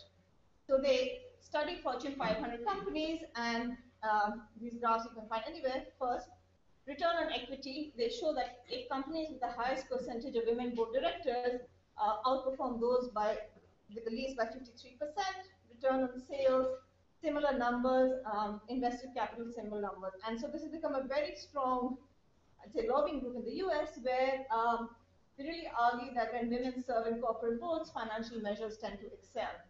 And people have sort of gone further than this as well and argued that when you look at the last 2008 financial crisis and you look at numbers of volatility, these companies did even better. It's also the case that the boards that have more women tend to be the largest companies in the US. And so I think this is some of what I'm going to say in corporate board quotas, which is not as positive as what's been found in political gender quotas, is this kind of evidence is very hard to interpret. If you look just across the US or across the world at Fortune 500 companies, just female representation on boards is very correlated with being larger companies, more profitable companies. In certain sense, having said that, if you look at sort of corporate board quotas today, we are increasingly beginning to see the same kind of expansion across the continent. So this is actually roughly a year old at this point. This was 2013. Since then, there has been some more movement. So Germany is now going to introduce, I think this was one of Angela Merkel's deals after the election. So Germany is going to have a 30% board quota coming by 2016. The EU has a draft legislation and proposal, which will unlikely to go through, but that certainly is going to put more weight on other EU countries. And as the minister mentioned, I think in Sweden, there's been a push by some groups towards the quotas, and so we'll see what happens there. So I think this, this clearly is the next place where we're going to see entry in thinking about it. So what do we know about the impact? So I don't have a lot of time, so I'm just going to give you the headline results of what we know from a set of studies, and then I'm happy to take more questions. Is that I think the evidence is largely, I'd say at this point, mixed. The first part, which is good news, is first, these quotas seem to have worked. So in Norway, which is the place where Norway 2006, it was announced by 2008, I think companies had to have 40%. You saw a very significant increase in female representation. And importantly, I think there's some recent work which makes the point that the average female board member looks actually as having higher qualifications as the quota was expanded. So it appeared that before, in some sense, quotas were in place, women who got onto boards may have gotten onto boards for many reasons, but not because boards were sort of going through and saying, okay, we have to fill numbers, let's find the most qualified women out there. So when the quotas were announced in Norway, I think there was a lot of derisive commentary around the nature of these golden skirts that you're going to have, all these women who are now going to do so well. But actually, when you look at the statistics on qualifications in terms of, say, whether you have an MBA or in terms of work experience, the average board qualifications has gone up, even though the number of women, female board numbers, has roughly quadrupled. You also looked at, if you look at just board earnings, so the earnings of board members, so this is all from Norway, you see a reduction in the gender gap in board earnings. So within the board, there seems to be a reduction in the gender gap in board earnings, which arguably reflects the higher qualifications of the female members. There also appear to be some changes in decision making. So there's a paper by Matza Miller that looks at, in some sense, the difference estimation, looking at Norwegian firms versus others. we found that firms that were more affected in the sense that they were the ones that had to increase women by had to put in place more female board members to reach the quota, see in some sense labor practices that are more supportive of the workforce. So you see fewer workforce reductions, and one consequence of this is, at least in the short term, profits seem to be lower. The other thing that we don't see is there does not appear to be any immediate spillover or role model effect. So again, this is recent work, they sort of look at boards that were affected more. Do you see sort of the gender gap in earnings reduce in other higher management positions in these firms? You don't see that.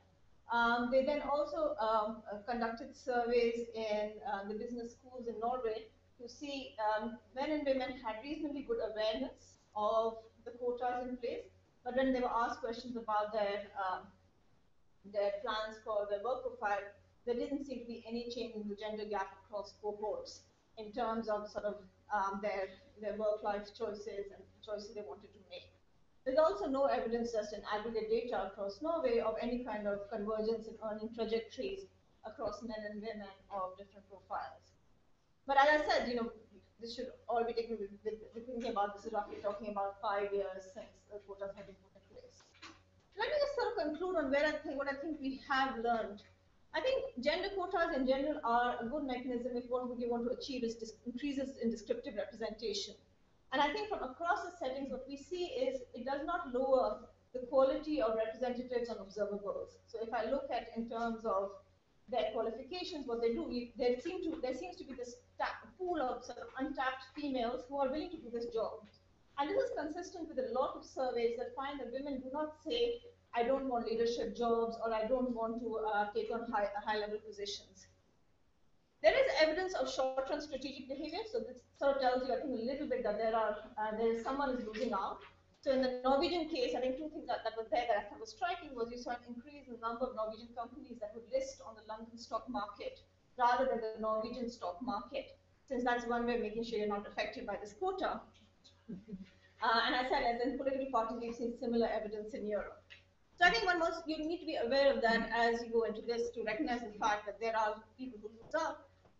The policy outcomes are going to reflect a different pool, and I think I personally don't have a strong view on that, in the sense that I think in politics, where we argue representation is the nature of the game, I think it's easier to make a case to say you want better representation. If in the private sector you believe all you should care about is profits, then you may or may not believe quotas are the right way to go. I think the more important thing for me from quotas is if you can start some kind of cycle or role model or aspirational effects. I think that's really where you want to see effects happen. And then I think, and this is an open question to people who probably know more about the business sector than I do, it seems to me, just standing on the outside, is that a corporate board member is not the most visible part of the private sector in most countries. So you can go after corporate boards because maybe that's politically an easy thing to do rather than saying you're going to put quotas on, say, someone in the C-suite. But it's going to be something that's going to be much less visible, much less connected to people sort of thinking of their own professional trajectories, to think about, I have a chance of being a corporate board member. And that might be one reason why you're seeing less of these role model and aspirational effects, is because you're hitting the private sector, but maybe not the part that is the most effective. So let me stop there. Thank you very much.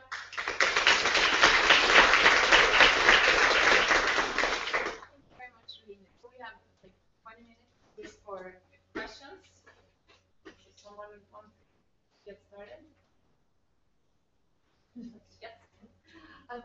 Thank you. I really enjoyed this. I like this comparison of Norway and India, which have, of course, these quotas. The U.S. actually is the outlier in this quota revolution. Yeah, Sweden has been the model and the leader, and some of these other countries. But the U.S. Is there any discussion of any kind of quotas in the U.S. anywhere, whether it's in terms of women's political participation or participation in corporate boards?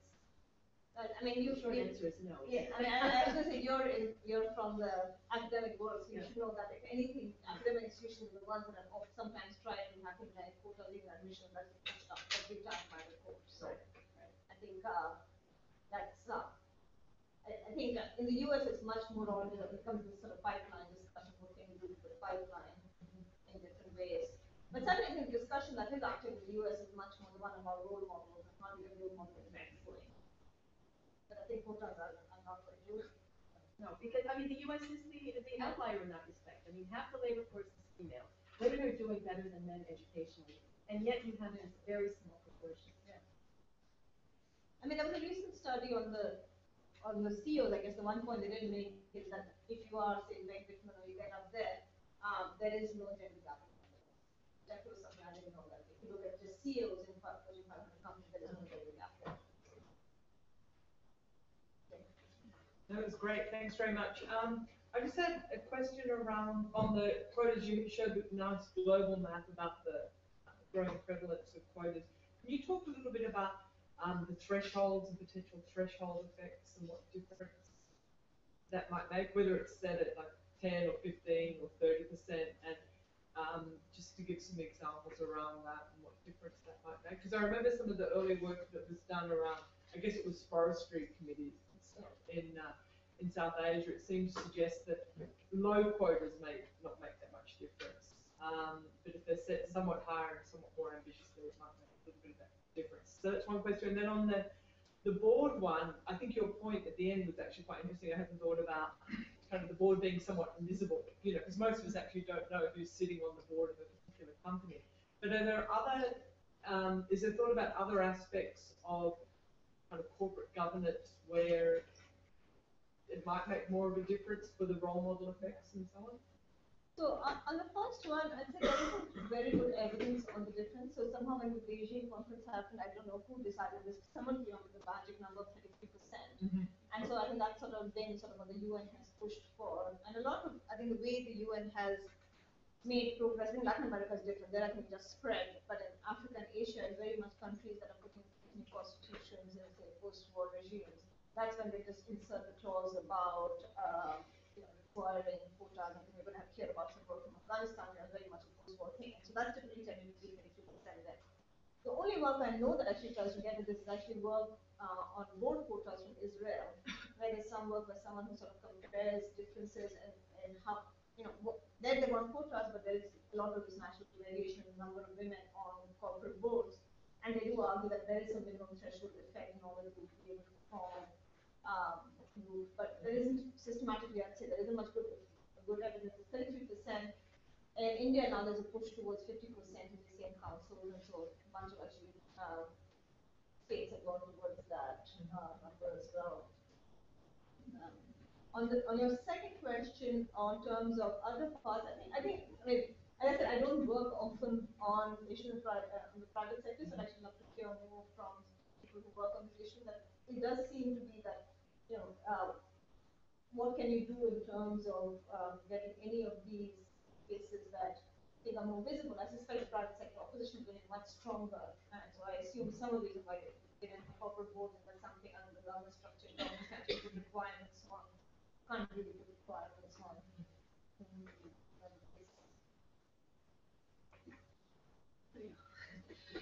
Thank you. I really enjoyed it. It's really nice to put all of that together and be able to see it. I just have a bit of a quibble, which I think I wanted to bring up with this emphasis on Pareto improvement. We're economists, and we've been all trained to look for policies that make everybody better off. And I think that led you to caution that there are losers from these policies. But if you're not from an academic economics perspective, the fact that there are winners and losers for policies, it must be almost impossible to name a policy that doesn't have winners and losers. I don't think we should be shocked or make apologies. I do think it's important to point out what the losses are and what the gains are, but I don't think it should be coming as a word of warning that makes us any different than a policy about garbage collection. That would also have winners and losers, because there's some people who have very little garbage and will be willing to do it themselves and don't want to pay public taxes, and other people who would. So I think every policy does have those winners and losers. Furthermore, when you came to your example, you were talking about the fact that women who were leaders in village councils seem to be putting less emphasis on adult education than what had previously been the case with men leaders. And and rather put the emphasis on with water or other policies. That the fact that they do that might actually lead to interesting alliances being built between men who profit more from public money being spent on education because they have a greater rate of return from these policies, and adult women, in the sense that you have to make these things profitable for women as well. And I think that creates a pressure for change in all sorts of unintended areas. So again, I'm not sure that I see that as negative. No, thanks. I think that's really useful. I'd say two things. One, I think, is just a bit of sometimes a reaction against this view that everything you do for women is wonderful. And I think, especially as proponents of the cause, that more should be done for women. I think we should take that on.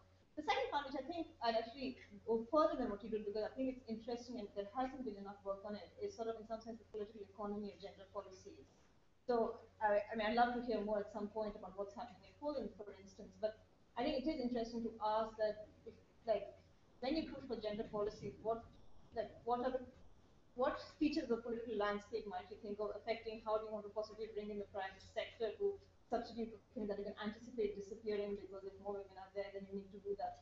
And I just think that actually it's very little work on sort of, I mean, if I think about kind of work that, say, Diana Asimova and Jim Robinson do about sort of talking about how politics will take a lot of policies, I think it'd be interesting to apply that in gender. I just kind of think that. Yeah, so this intersection between laws and social norms, I find it very interesting. And then I guess in a country like India that is so diverse, and you have variation across states, and variation north and south, and also gender roles and so on. Do you see any kind of variation, or have you looked at that in terms of what the impact is, the effectiveness of these legislative changes are on, the empowerment of women, on the priorities within the village councils and so on? I'm raising this also partly because there's been a discussion or concern about these elected women becoming more puppies for, the powerful men behind them. So anyway, measuring that, even differences across different states or parts of India. So, yeah, I mean, you guys started work. So, I mean, we did, I think, did some work trying to just look at this public good finding using sort of national data. You find similar variation in sort of women's issues, but that I think is, people have found in many countries. So I think that's very generalizable, just the preference-based. The issue of how much people's beliefs moves and what their priors are. This work on the quotas needed to elect more women in the future. Ritu Navnani has taken the APSR sort of from a very urban part of India, that kind of similar effects. What is completely missing in our work and in others is, I think, this sense of what's happening within the household. So I actually have not much sense of what quotas have done. Have they led to kind of backlash effects, or have they changed the dynamics between the husband and the wife, things like that. The fact that you're seeing this movement of policies in general towards more female preference suggests that they can't be complete puppets, because if complete puppets, policy should have unchanged. We should just see descriptive representation, not substantive. But I think it's really interesting. It would be really interesting to actually understand what this is going to do to household dynamics. And I just don't know. So when you talk about this female representativeness in the board, you said that there are higher qualifications of female board. Yeah. So then we talk about gender equality, that then women need more education, even if you have quotas to be part of the board, if I push it harsh. So what did you find in India, and in that, did you on the female leaders, did they have more education, or were they less qualified? So that was the Norwegian case. They had higher. So in India, they're positively selected relative to the pool of women, and they're more positively selected than men are selected from men, but they're less educated than men per se. So it depends on what relative selection pool you use. We can follow up on that. I was thinking about the different kind of intersections. I mean, gender is one, income is another. Is there potential that get more better educated and higher income women replacing, less educated and lower income men in this village councils, and therefore the voice of the border maybe crowded out? So people have been concerned about that, and not just about kind of lower income or lower caste men being crowded out, but also about certain religious groups. Like if Muslim women are less likely to stand, we might actually have an absolute loss in sort of some religious groups also, just because their women will not stand for election. But actually in the data you don't see that. You don't systematically find evidence. India also has reservation going on for both at the same time. So the reservation of lower cards as well. You don't find very strong effects of these religion effects.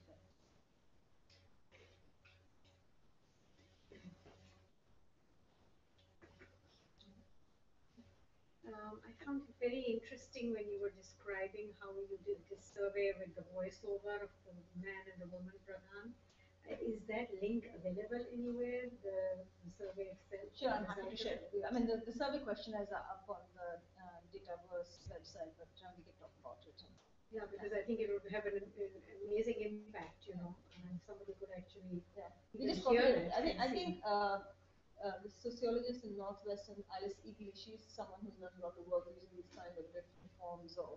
So we actually borrowed a lot of what we did from the social psychology literature. So.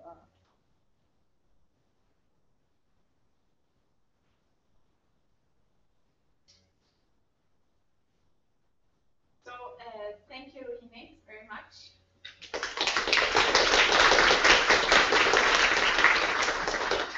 So we're going to have a 20-minute break, and we'll be back here at 11:20. So we'll have a coffee break. There's coffee outside of here. And remember that you can also pick up the report that Jenny was presenting. And then we continue with presentations at 20 past 11.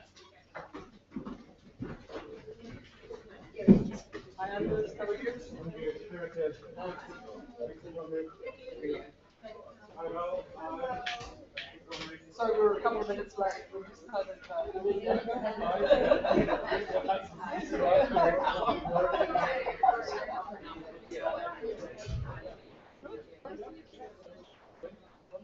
Yeah.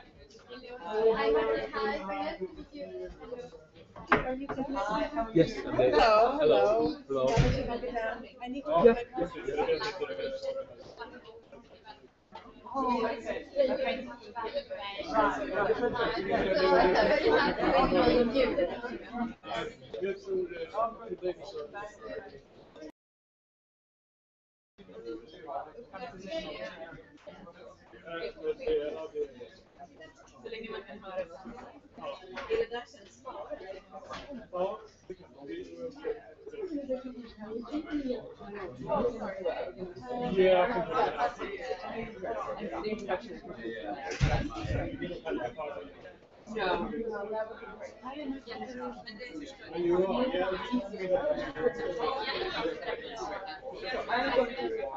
That would be much better for me.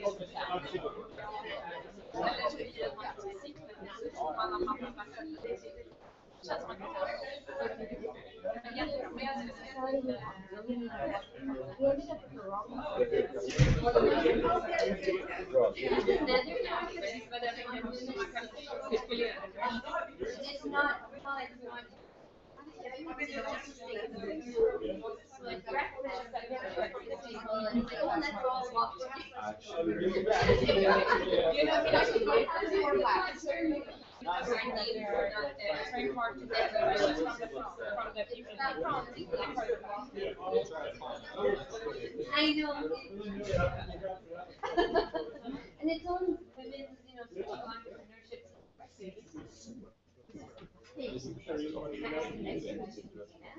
So on that, there's people in the back have difficulties hearing questions. So we should have a microphone that is sent out to the people. I don't know. Like all the microphones are set, right? Yeah, but they used to be before. Sure.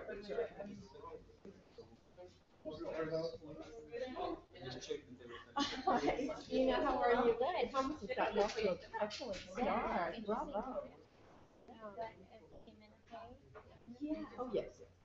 Yes, it was just fine. This morning there was a little bit of a mishap because we followed someone who was going to another conference. That's why we came late. That's right. Okay. Because I think Martina was saying. You made it. We did.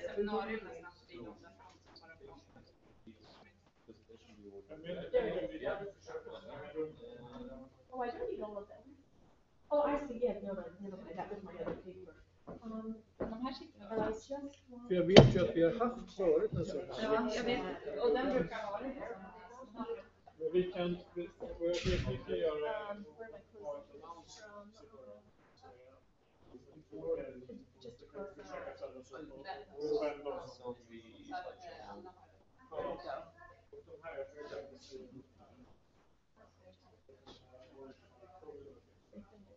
here.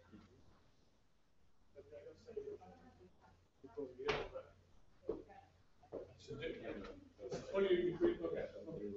So what I will need before the session two, so session two, absolutely. So the computer seems to be running okay, right? Because I wanted to kind of shut it down just so it doesn't overheat, but maybe we don't need to be. Okay, yeah. Very good over there too.